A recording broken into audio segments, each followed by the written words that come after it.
Rosario de Emiliano Fernández. El arribeño de Néstor Romero Baldovinos.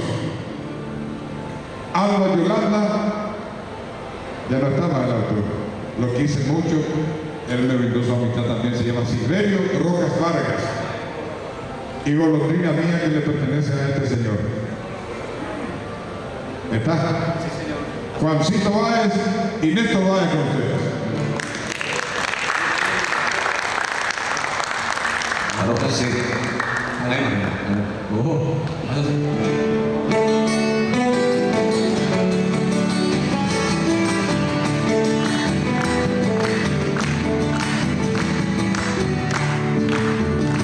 Fue una noche que a tu casa yo llegué por vez primera, mi guitarra bajo el brazo musitando una canción, y con ella carroñaba como alondra mensajera, y entre el ritmo de mis versos te ofrecí mi corazón.